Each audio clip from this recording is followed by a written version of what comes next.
का उपहार दिया है।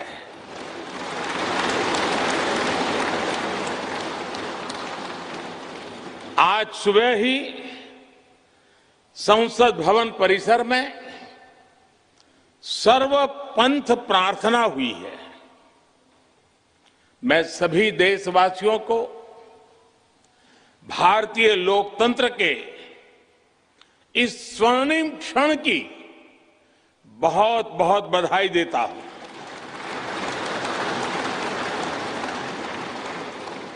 साथियों, ये सिर्फ एक भवन नहीं है, ये 140 करोड़ भारतवासियों की आकांक्षाओं और सपनों का प्रतिबिंब है।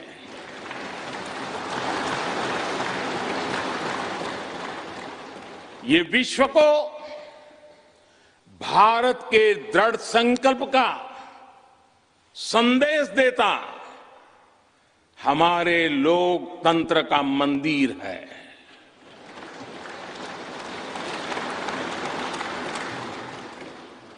ये नया संसद भवन योजना को यथार्थ से, नीति को निर्माण से, इच्छा शक्ति को क्रिया शक्ति से, संकल्प को सिद्धि से जोड़ने वाली अहम कड़ी साबित होगा। ये नया भवन हमारे स्वतंत्रता सेनानियों के सपनों को साकार करने का माध्यम बनेगा। ये नया भवन आत्मनिर्भर भारत के सूर्योदय का साक्षी बनेगा।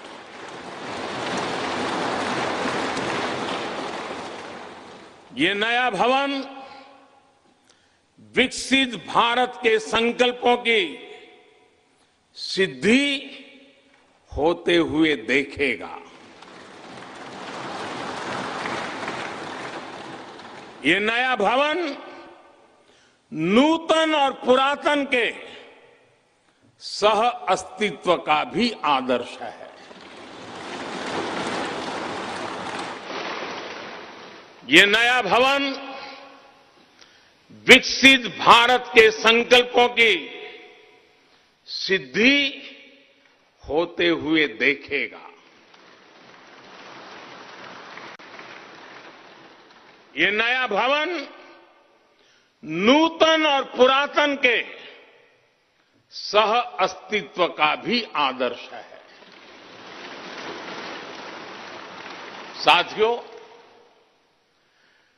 नए रास्तों पर चलकर ही नए प्रतिमान गढ़े जाते हैं।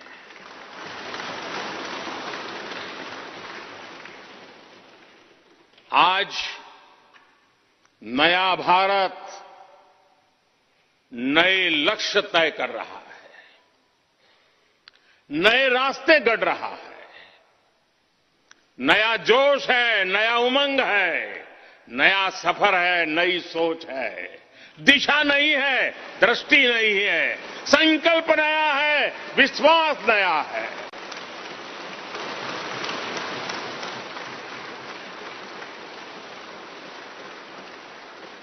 और आज फिर एक बार पूरा विश्व भारत को, भारत के संकल्प की दृढ़ता को, भारतवासियों की प्रखरता को, भारतीय जनशक्ति की जिजीविषा को आदर और उम्मीद के भाव से देख रहा है।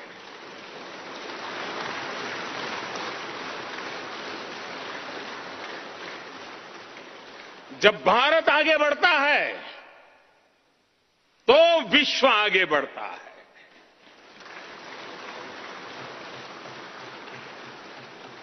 संसद का ये नया भवन भारत के विकास से विश्व के विकास का भी आह्वान करेगा।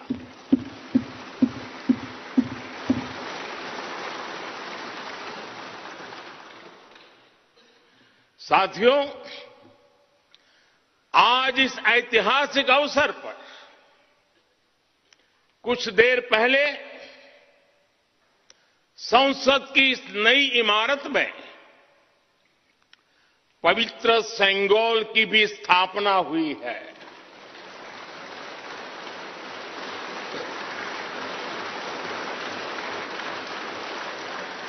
महान चोल साम्राज्य में सेंगोल को कर्तव्य पथ का, सेवा पथ का, राष्ट्र पथ का प्रतीक माना जाता था। राजा जी और आदीनम के संतों के मार्गदर्शन में यही सेंगोल सत्ता के हस्तांतरण का प्रतीक बना था। तमिलनाडु से विशेष तौर पर आए हुए आदीनम के संत आज सुबह संसद भवन में हमें आशीर्वाद देने उपस्थित हुए थे। मैं उन्हें पुनः श्रद्धापूर्वक नमन करता हूं। उनके ही मार्गदर्शन में लोकसभा में ये पवित्र सेंगोल स्थापित हुआ है। पिछले दिनों मीडिया में इसके इतिहास से जुड़ी बहुत सारी जानकारी उजागर हुई है। मैं इसके विस्तार में नहीं जाना चाहता हूं, लेकिन मैं मानता हूं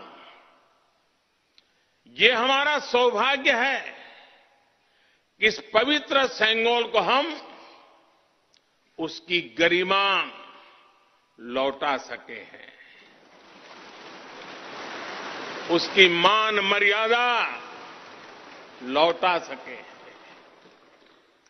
जब भी इस संसद भवन में कार्रवाई शुरू होगी, ये सेंगोल हम सभी को प्रेरणा देता रहेगा।